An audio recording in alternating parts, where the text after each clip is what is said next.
Water is a hot commodity, especially now more than ever, with Montana seeing a dry summer. In Shields Valley, growing tensions over who has the right to what water and how that water can be used. NBC Montana's investigative reporter Bowen West visited Clyde Park to learn about the controversy at the heart of Crazy Mountain Ranch. New golf course at the Crazy Mountain Ranch is sparking a fierce debate over water rights in the area. Lone Mountain Land Company, a subsidiary of Cross Harbor Capital Partners, acquired Crazy Mountain Ranch in 2021. Locals tell me a golf course built on the ranch began irrigating in 2023 without the proper paperwork being filed. Neighbors even filed official complaints with the Department of Natural Resources and Conservation. Some irrigators worry that taking water directly out of the Rock Creek water system will impact those downstream, primarily ranches. NBC Montana reached out to multiple people from the area. They all recommended we speak with rancher Tim Sundling. He would speak with us, but there was a condition. Work on the ranch doesn't just stop for an interview. And it doesn't matter whether you're Cross Harbor, Crazy Mountain Ranch, or you're just the farmers and ranchers out here on the ground in the Shields Valley. The rules are the same for everyone.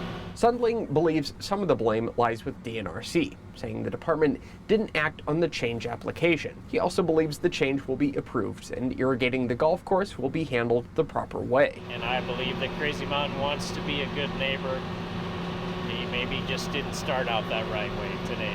The DNRC confirmed it is investigating complaints of illegal water use. We were also told the Crazy Mountain Ranch submitted 2 applications in May 2025. We visited the Crazy Mountain Ranch and were told nobody was available to speak with us. The ranch's attorney, Peter Scott, says the ranch filed 3 water right change applications in 2023, going on to say they propose to use water they are legally entitled to use for irrigation. Scott said there is no increased water demand for the golf course versus agriculture. Still, some neighbors are worried. I still, very principally believe that if you're coming into a small community like Clyde Park, you have to respect your neighbors and respect water rights above all else. Nation also worries about the impacts this ranch will have on the identity of the area. Montana has very few ways of parsing out these capital investment funds and treating them as separate entities from individuals who are working this land. The attorney for the ranch said the new owners have been clear. They want to preserve the property as a working ranch, and the golf course will occupy a small, unproductive area.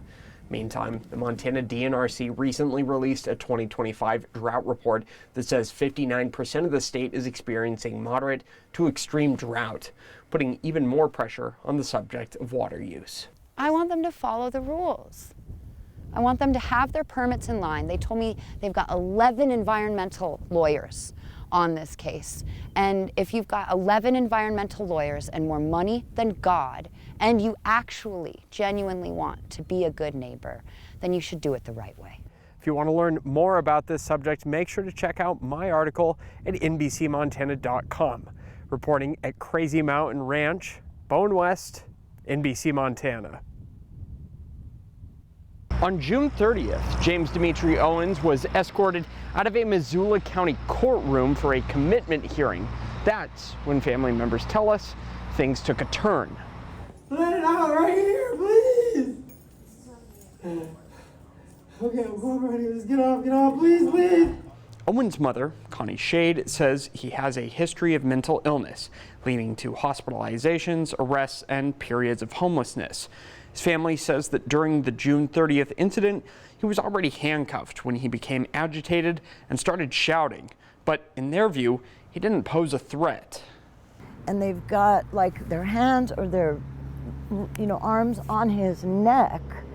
And of course he's yelling and screaming, you're hurting me. He's not big, he's not muscular, he's not all there, and they're just, the way they're trying to detain him is extremely aggressive. After the confrontation, Owens was placed on a 14-day psychiatric hold.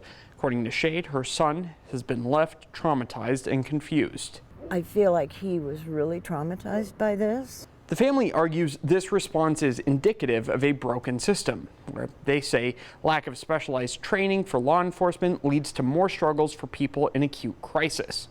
The Missoula County Sheriff's Office confirms there was a use of force incident at the courthouse that day and says a standard review is underway. Department policy calls for all incidents to be documented and reviewed to balance public welfare and dignity.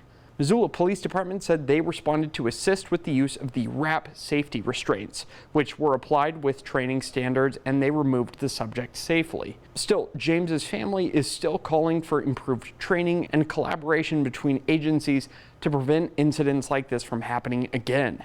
These, I believe, are good people doing a difficult job, like we talked about. But this has got to change.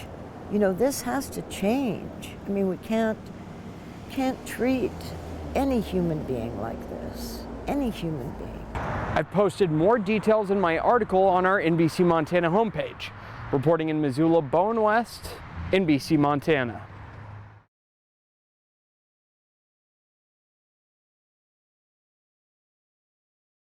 In Missoula, there's a place where a helping hand or a hammer are always close by, a place where, with some determination, anyone can tackle a project they've been putting off. NBC Montana's Bowen West stopped by the Missoula Urban Demonstration Project, also known as MUD, to see how this tool library and community hub are making a difference. Wyoming Street in Missoula houses a little secret. This is the Missoula Urban Demonstration Project, MUD for short. Place designed to help neighbors finish a project they never thought possible. One of the reasons why MUD is so popular is that DIY is just kind of not really a choice for many anymore. The nonprofit has been lending more than just tools since 1981. It's a place where anyone can come together to share not only hammers and hedge trimmers, but also inspiration and tips and tricks. We are like that perfect neighbor that has everything you need to borrow and will put it back for you. It has more than 3,700 tools. There's almost nothing you can't borrow. Memberships are on a sliding scale, so no one is left out. For those tackling their first DIY project, MUD doesn't just hand over the tools and wish you luck. If a project seems intimidating, staff are there to show you how it's done. A lot of people, it's intimidating to use these tools for their first time. When you come in, we can set it up here, like, you know, attach the hose to the compressor into the nailer, and you can just drive nails into wood. MUD reached 800 members in July. The tools aren't the only perk. They also offer community classes so anyone can pick up the tools of any trade. For people that are brand new to tools to people who are really looking to build those skills, work in professional development, and find a pathway to those careers. Whether you're a DIY pro, a first-timer, or just hoping for a little inspiration, you'll find a warm welcome and all the tools you need at MUD. First you come in, you get a membership, and then after that you just come in, grab the tool, check it out, use it, bring it back. MUD is having its biggest fundraising event of the year on September 6th. If you want all the details on that and how you can get involved with the tool library, make sure to visit my article at NBCMontana.com. Reporting in Missoula, Bowen West, NBC Montana.